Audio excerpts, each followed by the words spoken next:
محبت کی ایک دل فریب داستان جو ایک خوبصورت لڑکی اور جنسات کے عشق کے گرد گھومتی ہے، سن کر آپ کو بہت مزہ آنے والا ہے۔ دوستو ویڈیو میں آخر تک بنے رہیں۔ جو دوست نئے ہیں چینل کو سبسکرائب کر لیں اور کمنٹ میں مجھے اپنا نام اور کنٹری کا نام ضرور بتائیے۔ مجھے اپنی حسین زلفوں میں پناہ دے دو۔ وہ گہری نیند میں ڈوبی ہوئی تھی کہ اسے ایسا محسوس ہوا جیسے کسی نے اس کے چہرے کے قریب لمبی سانس کھینچ کر اس کے کھلے بالوں سے اٹھتی دل فریب مہک کو اپنے اندر کھینچ لیا ہو۔ وہ ہڑبڑا کر اٹھ بیٹھی، خوف کے مارے اس کے اوزان خطا ہو گئے۔ جلدی سے دوپٹے سے اپنے بال چھپانے کی کوشش کی، مگر وہ تو کسی سرپھرے ناگ کی طرح پھر سے اس کے کندھوں پر جھول کر شہر بانو کے حسین چہرے کا دیدار کرنے لگے۔ اور شہر بانو، وہ تو بس اس آواز میں کہیں کھو سی گئی تھی، مگر پھر سر جھٹک کر وہاں سے اٹھ کھڑی ہوئی۔ شاید مغرب کے وقت درخت کے نیچے لیٹنے کی وجہ سے مجھے کوئی ڈراؤنا خواب دکھائی دیا ہے، اس نے یہ سوچ کر خود کو تسلی دی، مگر پورا گاؤں جانتا تھا کہ شہر بانو کی ماں صفیہ نے اس کی پیدائش سے پہلے بے اولادی کی تکلیف سہی تھی۔ جنات کے عامل سے علاج کروایا تو اس کی گود میں بانو آئی تھی۔ اس کی پیدائش کے بعد ہی ان کے حالات بدلے تھے، ورنہ پہلے اس کا شوہر فرید سبزی بیچتا تھا اور گھر میں غربت کا راج تھا۔ فرید کہا کرتا تھا، میری بیٹی کے نصیب سے میری قسمت بدلی ہے۔ ان دونوں میاں بیوی نے شہر بانو کی تربیت بڑی عیش و عشرت سے کی تھی۔ فرید نے گاؤں سے شہر اپنا کاروبار منتقل کیا تو ان کے دن بدل گئے۔ گھر میں روپے پیسے کی ریل پیل ہونے لگی اور ملازم بھی رکھ لیے گئے۔ شہر بانو کی خواہش تھی کہ وہ اعلیٰ تعلیم حاصل کرے اور اسی لیے اسے شہر آنا پڑا۔ بیٹی کو ہاسٹل بھیجنا دونوں میاں بیوی کے لیے ایک مشکل ترین فیصلہ تھا، لیکن بیٹی کے اچھے مستقبل کا سوچ کر انہوں نے سمجھوتا کیا اور اپنے دل کو سمجھا لیا۔ شہر بانو ایک ماہ بعد گھر آتی تھی۔ وہ چند دن گھر رکتی اور پھر واپس چلی جاتی۔ اس بار بانو گھر آئی تو گھر کے ملازمین میں ایک نئے ملازم کا اضافہ ہو چکا تھا۔ بھوری آنکھوں، گوری رنگت اور دراز قد کے حامل فرحات کو پہلی نظر میں تو بالکل اندازہ نہیں لگایا جا سکتا تھا کہ وہ ایک عام گھریلو ملازم ہے۔ اسے اپنی آنکھوں پر بالکل یقین نہ آیا، مگر پھر شہر بانو نے یہی سوچا کہ شاید بے روزگاری سے تنگ آ کر وہ یہ ملازمت کرنے پر مجبور ہو گیا ہو۔ گھر میں اس کی سالگرہ منانے کی تیاریاں چل رہی تھیں۔ فرحات تیاریاں کرنے کے لیے پیش تھا۔ شہر بانو نے خریداری کرنے کے لیے مارکیٹ جانا تھا، اور جب وہ گاڑی میں آ کر بیٹھی تو ڈرائیونگ سیٹ پر فرحات کو دیکھ کر اسے شدید غصہ آیا۔ تم یہاں کیا کر رہے ہو؟ اس نے غصے سے کہا تو فرحات نے کمال اطمینان سے کہا، میرا گاڑی میں بیٹھنا برا لگا ہے تو بہت معذرت، لیکن آپ کی حفاظت کے لیے آیا ہوں۔ اس کی بات سن کر بانو نے تیز آواز میں کہا، مجھے اپنی حفاظت کرنے کے لیے تمہاری ضرورت نہیں ہے۔ ابھی اور اسی وقت میری گاڑی سے اترو ورنہ اچھا نہیں ہوگا۔ فرحات کے لہجے کی نرمی برقرار رہی اور اس نے بڑے تحمل سے کہا، میں یہاں خود سے نہیں آیا، بلکہ یہ آپ کے ابا کا حکم ہے جسے ماننا مجھ پر فرض ہے۔ بے شک ابا کے ملازم ہو، مگر اپنی حد میں رہو تو اچھا ہوگا۔ منہ بنا کر بولتی شہر بانو بالکل نہیں جانتی تھی کہ سامنے کھڑا شخص ملازم نہیں، جنات کے خاندان سے تھا، جو اس کی سادگی سے عشق کر بیٹھا تھا۔ تبھی تو اس کی آنکھوں میں خاص چمک اتر آئی تھی، مگر بانو کو تو اس وقت نیا سوٹ لینے کی پڑی تھی۔ اس نے فرحات کی آنکھوں میں جھانک کر دیکھا ہی نہیں، ورنہ اپنی محبت کی چمک ضرور دیکھ لیتی۔ ابا بھی نہ ابھی تک سمجھتے ہیں کہ میں ایک چھوٹی بچی ہوں۔ شہر میں لڑکیاں اکیلے ہی دنیا بھر میں سفر کرتی پھرتی ہیں، مگر ابا نے مجھے چھوٹا بچہ بنا رکھا ہے۔ وہ بڑبڑاتی ہوئی فرحات کے ساتھ بیٹھ گئی۔ شاید آج کا پورا دن برا گزرنے والا تھا، کیونکہ شروع میں ہی اس کا موڈ خراب ہو گیا تھا۔ وہ 20 سال کی ہونے والی تھی۔ یہی بات صفیہ کی جان نکال رہی تھی۔ صفیہ پورے گھر میں گھبرائی پھر رہی تھی۔ بیٹی کی سالگرہ میں شامل ہونے کے لیے فرید جیسے ہی گھر پہنچا تو بیوی کی اضطرابی کیفیت دیکھ کر پوری بات سمجھ گیا۔ صفیہ کی رنگت اڑی ہوئی تھی۔ شوہر سے دعا سلام کے بعد کہنے لگی، کل بانو 20 سال کی ہو جائے گی۔ جن زادی شمع کی بات یاد ہے نا؟ اگر اس کی کہیں بات سچ ثابت ہوئی، میں تو جیتے جی مر جاؤں گی۔ فرید نے اسے دلاسا دیا، تو پریشان نہ ہو، زندگی اور موت کا اختیار تو اللہ تعالیٰ کے پاس ہے۔ حقیقت میں لکھا دکھ کوئی نہیں مٹا سکتا سوائے دعا کے، بس دعا کر کے سب خیریت رہے۔ صفیہ نے سر جھکا لیا۔ اسے وہ دن یاد تھا جس دن بانو پیدا ہوئی تھی۔ شمع عامل کی شاگردہ تھی۔ اس نے صفیہ سے کہا تھا، بانو 20 سال کی ہوگی تو تم پر ایک ایسی مصیبت آئے گی جس سے پیچھا چھڑانا مشکل ہو جائے گا۔ اس دوران بڑی احتیاط سے کام لینا ہوگا، ورنہ بانو کی جان کو خطرہ ہوگا۔ اس وقت بیٹی کی پیدائش کی خوشی میں صفیہ نے اس کی بات پر دھیان نہیں دیا تھا۔ اسے لگا تھا کہ 20 سال آنے میں ابھی عرصہ پڑا ہے، جب وقت آئے گا تو دیکھا جائے گا۔ مگر ہائے ظالم وقت، اتنی تیز رفتاری سے گزرا کہ آج وہ حیران پریشان تھی۔ بانو کو اپنی خوشیوں کی پرواہ تھی۔ بے فکری اور آزادی نے اسے من موجی طبیعت کا مالک بنا رکھا تھا۔ صفیہ نے بہت چاہا کہ آج وہ گھر سے باہر نہ جائے اور آن لائن سوٹ آرڈر کر دے، مگر شہر بانو ضد کی بڑی پکی تھی۔ اس کے دل میں جو بات سما جاتی وہ کبھی نہ نکلتی۔ مشہور برانڈ کی ویب سائٹ سے اپنا پسندیدہ سوٹ نہ ملا تو خود لینے کے لیے چل پڑی۔ اس کے بابا نے فرحاد کو فون کر کے ساتھ جانے کا کہہ دیا، ورنہ وہ اکیلے جانے پر بضد تھی۔ اسے دیکھ کر فرحاد کا دل بے ایمان ہو چکا تھا۔ فرحاد شہر بانو کے منع کرنے کے باوجود بھی اس کے ساتھ چلا آیا تو اس نے فرحاد کو مزہ چکھانے کا فیصلہ کیا اور دل ہی دل میں ارادہ کیا، ابا سے شکایت لگا کر اس کی ایسی درگت بنواؤں گی کہ ساری عمر یاد رکھے گا۔ وہ شاپنگ مال کے اندر داخل ہوئی اور جان بوجھ کر فرحاد کی نظروں سے اوجھل ہو گئی۔ وہ ویٹنگ ایریا میں اس کا انتظار کر رہا تھا۔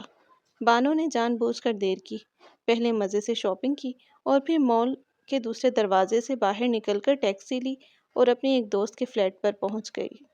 سعدیہ نے اچانک شہر بانو کو اپنے سامنے دیکھا تو بہت خوش ہوئی اور اسی خوشگوار حیرت کے ساتھ کہنے لگی، آج کیسے میری یاد آ گئی؟ تب بانو نے ہنستے ہوئے اسے اپنا کارنامہ سنایا کہ کیسے اس نے اپنے ملازم فرحاد کو بے وقوف بنایا ہے۔ وہ اس بات سے بے خبر تھی کہ در حقیقت اس نے اپنے لیے خود مشکل کھڑی کر لی ہے۔ سعدیہ نے کہا، تم پاگل ہو، ایک ملازم سے بیر باندھ لیا ہے، وہ بیچارہ تو تمہاری حفاظت کے لیے آیا تھا۔ بانو بے اختیار کہہ گئی، وہ کوئی معمولی ملازم نہیں ہے، اس کی بھوری آنکھیں اتنی گہری ہیں کہ ان میں ڈوب جانے کا دل چاہتا ہے اور اس کے لب ہلکا سا مسکاتے ہیں تو وہ بڑا ہی خوبصورت لگتا ہے، معمولی ملازم تو کہیں سے نہیں لگتا۔ سعدیہ اس کی بات سن کر ہنس پڑی اور بولی، ارے واہ، مجھے تو لگتا ہے کہ تم اسے دل دے بیٹھی ہو۔ تمہیں شاید ابھی اس بات کا اندازہ نہ ہو، مگر وقت کے ساتھ تمہیں اچھی طرح یہ بات سمجھ آ جائے گی کہ تمہارا دل اب پرایا ہو چکا ہے۔ بانو کا چہرہ سرخ ہو گیا اور وہ غصے سے بولی، بس کر دو، میں اب اتنی بھی بیوقوف نہیں ہوں، مجھے اس کے ساتھ یوں منسوب کرنے کی ضرورت نہیں ہے۔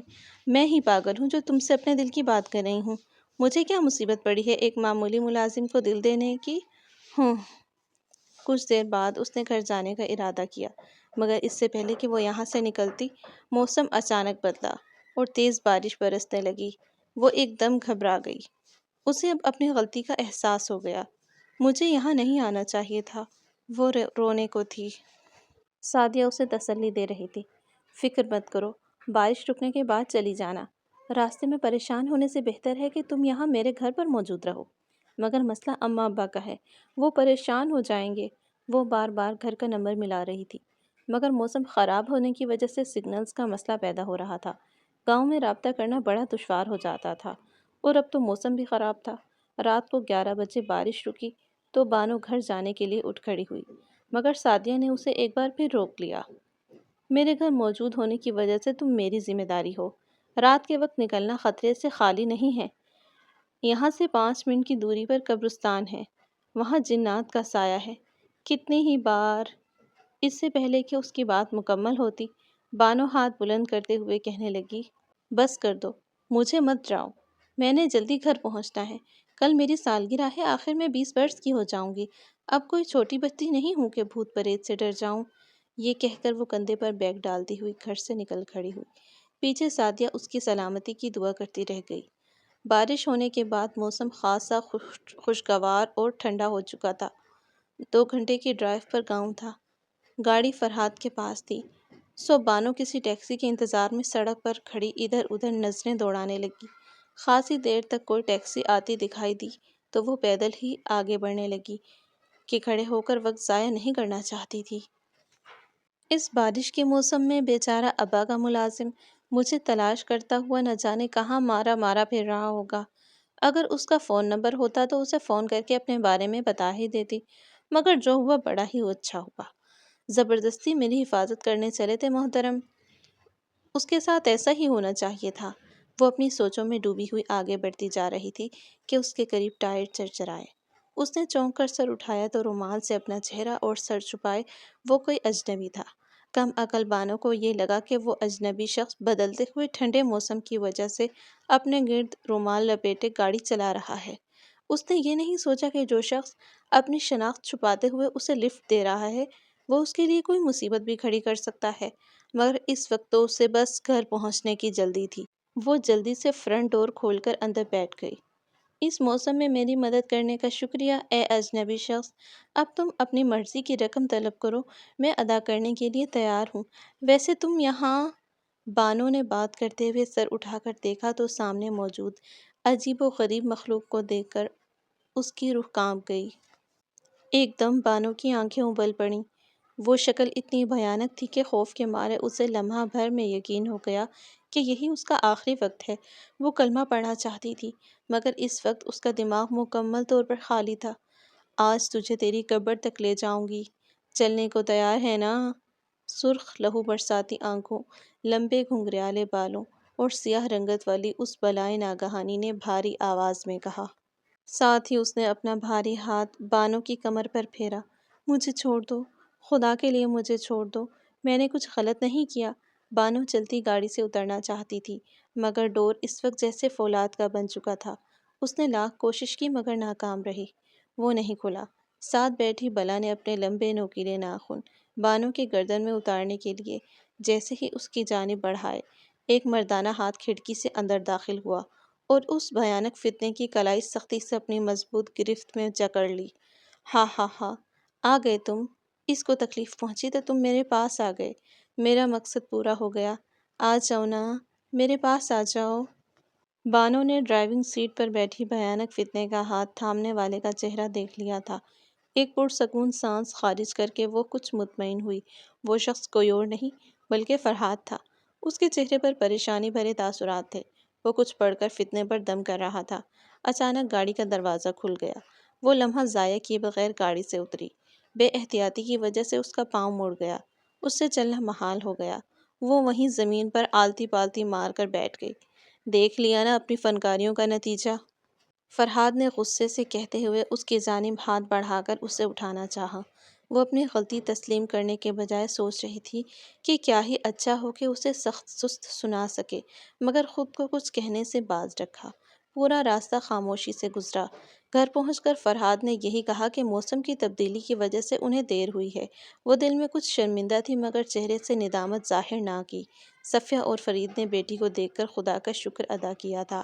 بانو کو یہ بات سمجھ نہیں آ رہی تھی کہ اگر فرہاد اس کا پیچھا کر رہا تھا تو پہلے کیوں سامنے نہیں آیا۔ اسے اب تک اس بات کا اندازہ نہ ہو سکا تھا کہ فرہاد ایک عام انسان نہیں ہے۔ گاڑی میں ملنے والی بھیانک مخلوق کو وہ قبرستان کا آسیب سمجھ رہی تھی جس کے بارے میں سعدیہ نے اسے بتایا تھا۔ گھر آ کر وہ خود کو بڑا پرسکون محسوس کر رہی تھی مگر اس بات سے بے خبر تھی کہ وہ دشمن کے نشانے پر آ چکی ہے۔ اگلے دن صبح کے وقت صفیہ کو دروازے کے باہر سے کسی عورت کے رونے کی آواز سنائی دی۔ پہلے پہل اس نے غور نہیں کیا مگر جب آواز مسلسل آتی رہی تو دروازہ کھول کر سخت لہجے میں پوچھ بیٹھی، اتنی صبح دروازے کے باہر کیوں نحوست ڈال رکھی ہے؟ غریب عورت روتے ہوئے اپنے غربت کا رونا رونے لگی تو صفیہ کا دل دکھ سے بھر گیا اور اس نے اس عورت کو گھریلو ملازمہ کے طور پر اپنے پاس رکھ لیا۔ اماں، کسی انجان عورت کو کیوں نوکری پر رکھ لیا؟ بانو اعتراض کیے بنا نہ رہ سکی۔ صفیہ نے کہا، بانو پتر، دل چھوٹا نہ کر، ہو سکتا ہے کہ بیچاری آخری امید لیے ہمارے دروازے پر آئی ہو، کسی کو مایوس نہیں کرتے۔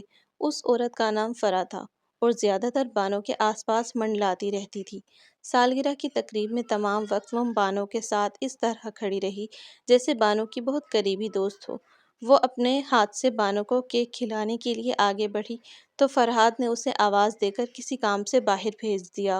اگلے دن بانو کی طبیعت خراب ہو گئی۔ وہ پرہیزی کھانا تیار کرنے کے لیے کہہ کر اپنے کمرے میں جا کر لیٹ گئی۔ فرح جلدی سے آگے بڑھ کر اس کے لیے کھانا بنانے لگی۔ بھوک اور کمزوری کی وجہ سے بانو کو چکر آ رہے تھے۔ اس نے چکراتے سر پر ہاتھ رکھ کر اپنے کمرے کا جائزہ لیا۔ کمرہ سجا ہوا تھا۔ کل کی تقریب کے بعد طبیعت کی وجہ سے اسے موقع نہ ملا کہ وہ کمرے سے سجاوٹ کا سامان نکلوا دیتی۔ اچانک اس کی نظر آئینے پر پڑی۔ وہ دھڑکتے دل کے ساتھ بے اختیار آئینے کے سامنے جا کر کھڑی ہوئی۔ غور سے دیکھنے پر اسے ایک عبارت دکھائی دی جسے پڑھ کر وہ ہکا بکا رہ گئی۔ سرخ لہو سے لکھا ہوا تھا، میرے انتقام کا دوسرا حصہ ابھی باقی ہے، تیار رہو۔ وہ کافی دیر وہیں کھڑی سوچتی ہی رہ گئی کہ آخر یہ کس کی شرارت ہے۔ وہ اپنی یادداشت کے مطابق اس نے کسی کے ساتھ کچھ برا نہیں کیا تھا۔ وہ انتقام کی حقدار تو نہ تھی۔ آخر کون تھا جو بلا وجہ اس سے انتقام لینا چاہتا تھا؟ کافی دیر سوچ بچار کے بعد وہ اس نقطے پر پہنچی کہ اس سے دشمنی رکھنے والا کوئی اور نہیں بلکہ فرہاد ہے، جس نے مول میں کی گئی اس کی شرارت کا بدلہ لینے کے لیے ہی شاید یہ سب کیا تھا۔ وہ اس کے طبیعت صاف کرنے کے لیے اس کے پاس پہنچ گئی۔ تم مجھ سے بدلہ لینا چاہتے ہو نا؟ بغیر دستک دیے وہ اس کے کمرے میں آندھی طوفان بنی داخل ہو گئی۔ وہ اپنے بستر پر دراز تھا۔ بانو کو یوں اچانک آتا دیکھ کر اٹھ بیٹھا اور بولا، کیا مطلب ہے محترمہ؟ بانو نے اس کا ہاتھ پکڑا اور اسے اپنے کمرے میں لے آئی، جہاں فرح پہلے سے موجود تھی۔ ان دونوں کو کمرہ میں آتا دیکھ کر وہ ہڑبڑا کر خاموشی سے باہر نکل گئی۔ فرحاد کی اس پر نظر پڑی تو اس کی پیشانی پر شکنوں کا جال بچھ گیا اور چہرہ سرخ ہو گیا۔ یہ تم نے کیا ہے نا، تاکہ میں ڈر جاؤں؟ بانو نے آئینہ کی طرف اشارہ کیا، مگر جب آئینے پر نگاہ پڑی تو وہ بالکل صاف تھا، جیسے وہاں کبھی کوئی سرخ نشان موجود ہی نہ ہو۔ وہ ایک دم شرمندہ ہو گئی۔ یہاں کچھ لکھا ہوا تھا، انتقام لینے والی کوئی بات لکھی ہوئی تھی۔ مجھے پوری عبارت یاد نہیں۔ وہ آنکھیں بند کر کے اپنے ذہن پر زور ڈال رہی تھی۔ مجھے لگتا ہے کہ شاپنگ مال میں نے تمہیں تنگ کیا تھا، تبھی تم مجھ سے بدلہ لینا چاہتے ہو۔ اس کی آنکھوں میں معصومیت، دکھ اور خوف کا ملا جلا سا تاثر تھا جو اس کے حسن کو بڑھا رہا تھا۔ فرحاد اس کی خوبصورت جھیل سی آنکھوں میں ڈوب گیا۔ بے اختیار اس نے ایک قدم آگے بڑھایا اور اپنی شہادت کی انگلی اس کے لبوں پر رکھ کر اسے خاموش کر دیا۔ نہ تو دنیا میں بدگمانی کا کوئی علاج ہے اور نہ ہی میرے پاس تمہاری شرارت کا کوئی بدلہ۔ بانو کی آنکھوں میں حیرت پھیل گئی۔ اس نے ڈرتے ہوئے پوچھا، پھر وہ آئینے پر بدلہ لینے والی بات کس نے لکھی تھی؟ اسے اپنا سانس تنگ پڑتا محسوس ہوا۔ فرحاد نے اسے گلے سے لگا لیا۔ آہستہ آہستہ تمہیں سب سمجھ آ جائے گا۔ ابھی کچھ کہنے کا فائدہ نہیں کیونکہ تم میری کسی بات کا یقین نہیں کرو گی۔ بانو کچھ نہ کہہ سکی۔ وہ تو بس اس کے مضبوط حصار اور اس کے وجود سے اٹھتی دل فریب مہک میں کھو سی گئی تھی۔ اچانک فرحاد نے اسے خود سے الگ کیا اور تیزی سے کمرے سے باہر نکل گیا، جیسے اس سے پہلے بہت بڑی غلطی سرزد ہو گئی ہو۔ بانو کی طبیعت سنبھلنے کے بجائے بگڑتی چلی گئی۔ وہ اپنی کیفیت نہیں سمجھ پا رہی تھی۔ فرح اس کا بہت خیال رکھ رہی تھی اور باقاعدگی سے اس کے لیے پرہیزی کھانا تیار کر رہی تھی۔ وہ اس کے قریب رہتی مگر چپ چاپ۔ وہ فرحاد کے سامنے نہیں آتی تھی۔ صفیہ کسی کام سے شہر گئی ہوئی تھی۔ بانو کی طبیعت کچھ سنبھلی تو وہ فرحاد کے ساتھ زمینوں پر جانا چاہتی تھی۔ 12 بجے وہ گھر سے نکلی تو اس بات سے مکمل بے خبر تھی کہ فرح مسلسل اس کا پیچھا کر رہی تھی۔ ابا نے پچھلے مہینے کچھ زمینیں خریدی تھیں تاکہ آمدنی میں کچھ اضافہ ہو سکے۔ فرحاد نے پلٹ کر فرح کی طرف کینہ توز نظروں سے دیکھا مگر وہ پوری ڈھٹائی سے مسکراتی رہی۔ بانو زمینوں کو دیکھ کر خوش ہو رہی تھی اور بہت دوستانہ انداز میں فرحاد سے بات کر رہی تھی۔ وہ اس کے مسکراتے چہرے کو دیکھ کر خوش تھا۔ اچانک بانو کا دوپٹہ جھاڑی میں الجھا۔ اس نے پیچھے مڑ کر دوپٹہ جھاڑی سے آزاد کرنا چاہا مگر پیچھے کھڑی فرح کو دیکھ کر اس کی جان نکل گئی، کیونکہ اس کے چہرے کے نقوش ایک دم بدل رہے تھے اور دیکھتے ہی دیکھتے وہ اسی خوفناک بلا میں بدل گئی جسے بانو پہلے گاڑی میں دیکھ چکی تھی۔ میرے فرحاد کا پیچھا چھوڑ دے، میں تجھے لے کر جاؤں گی، وہ بانو کو بازو سے پکڑتے ہوئے بولی تو فرحاد اس کی اس جرأت پر طیش کھا کر آگے بڑھا۔ اس نے اسے بالوں سے پکڑ کر کچھ پڑھ کر اس پر پھونکا تو وہ ایک دم گر کر غائب ہو گئی۔ یہ مر چکی ہے؟ بانو کی آنکھوں میں حیرت تھی۔ اس نے خوش ہوتے ہوئے کہا تو فرحاد بولا، نہیں، یہ ابھی عارضی طور پر غائب ہوئی ہے، ہو سکتا ہے کہ جلد ہی واپس آ جائے، مگر تمہیں اندازہ تو ہو گیا ہوگا کہ فرح کا تعلق شیطانی جنات سے ہے، وہ انسان نہیں ہے۔ بات کرتے ہوئے اس کی آنکھوں کی رنگت بدلنے لگی۔ بانو کو اپنا سر گھومتا ہوا محسوس ہوا۔ اور تم کون ہو؟ بانو نے سوال کیا تو فرحاد نے کہا، آج حقیقت بتا دوں گا، مگر مجھ سے وعدہ کرو کہ میری حقیقت جان لینے کے بعد تم مجھ سے خوف نہیں کھاؤ گی۔ بانو نے پھینکی سی ہنسی ہنس کر کہا، میں بھلا کیوں تم سے خوف کھانے لگی؟ تم کیا بھوت پریت ہو؟ فرحاد نے خوابناک انداز میں کہا، میں ایک جن ذات ہوں۔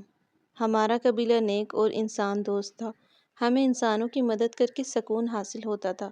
ہم نے ایک عامل جن زادہ لوگوں کی خدمت پر مامور کر رکھا تھا۔ ایک بار تمہاری والدہ صفیہ خاتون اپنی بے اولادی کا علاج کروانے آئی تھی، اور پھر جب وہ امید سے ہوئی تو ایک نئی زندگی کی خوشبو ہمیں بھا گئی۔ ہم سائے کی طرح تمہارے ساتھ چلنا چاہتے تھے، مگر ایک نومولود بچی کو ہرگز ماں سے جدا نہیں کرنا چاہتے تھے۔ ہم نے بہت انتظار کیا۔ جب تم 20 سال کی ہوئی تو تمہیں دیکھنے کے لیے ملازم کا روپ دھار کر تمہارے گھر آئے، تو ادھر فرح کے انتقام کی نئی کہانی شروع ہوئی۔ فرح ایک غریب عورت بن کر تمہارے گھر آئی تھی۔ در حقیقت شیطانی جنات کا ایک بڑا فتنہ ہے، جس کا اصل نام عزیلہ ہے۔ وہ ہم پر 7 برسوں سے عاشق ہے اور ہمیں پانے کے لیے تمہیں رستے سے ہٹانا چاہتی ہے۔ بانو کو یہ کہانی عجیب اور ماورائی محسوس ہو رہی تھی، مگر فرحات کی آنکھوں میں سچائی کے رنگ بہت واضح تھے۔ اس کی آنکھوں میں جھانک کر اسے کسی قسم کا کوئی شبہ نہ رہا تھا۔ اب مجھے کیا کرنا چاہیے؟ اس نے بڑی معصومیت سے پوچھا تو وہ کہنے لگا، نکاح۔ ہم دونوں کو نکاح کرنا ہوگا تاکہ کوئی ہمارے راستے کی رکاوٹ نہ بن سکے۔ بانو نے حیرت سے کہا، ایک جنسات سے نکاح کرنا میرے لیے ناممکن ہے۔ میرے والدین کسی طور مجھے اجازت نہ دیں گے۔ میں تمہارا اصل روپ دیکھے بغیر تمہیں کیسے اپنا لوں؟ فرحات نے کہا، سب کچھ ممکن ہے، اگر تم مجھے قبول کرو تو۔ میرا اصل روپ تم مجھے اپنانے کے بعد دیکھ سکو گی۔ دوستو، آپ نے سنا کہانی کا پہلا حصہ۔ کہانی کا دوسرا حصہ جلد لے کر آپ کی خدمت میں حاضر ہونے والی ہوں۔ آپ چینل کو سبسکرائب کر لیں اور ویڈیو کو لائک کر لیں۔ آپ کو یہ کہانی کیسی لگی؟ اچھا سا کمنٹ کر کے اپنی رائے کا اظہار کیجیے گا۔